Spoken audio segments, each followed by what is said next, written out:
Gentlemen, you all have done, as major oil companies, a dramatic about-face this morning. In 2005, all of you were there, Mr. Mulva, all of you said you did not need tax incentives to drill for oil.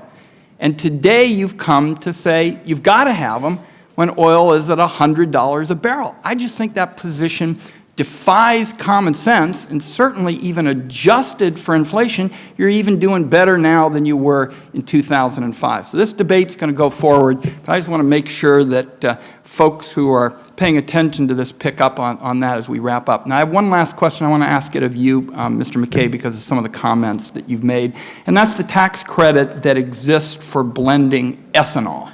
Now, as you know, you all are required by law to implement the federal renewable fuel standard and blend billions of gallons of ethanol into the gasoline that you sell. And your testimony says, and I quote here, BP is already one of the largest blenders of ethanol in the nation.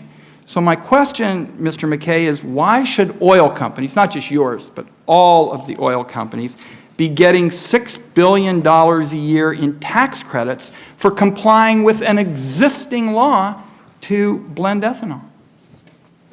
That law was introduced to get ethanol as a biofuel into the fuel mix into the U.S., which it's been very successful as an incentive to do that. We're not opposed to that transitional incentive being phased out. We think it's important for transitional incentives for second-generation biofuels. Well, I think that's constructive, and I'm glad we're noting that as we go. Mr. Chairman, you and I have talked about this. There's no question in terms of energy policy that often you need an incentive to get something off the ground. Clearly, what Mr. McKay is talking about is that incentive made some sense at the beginning. It doesn't make incentive now. It involves $6 billion. And Mr. McKay, I think it's constructive that you said this morning that you'd be willing to phase it out. Mr. Chairman, I'd like to talk with you and Senator Hatch and have further discussions, and I thank you.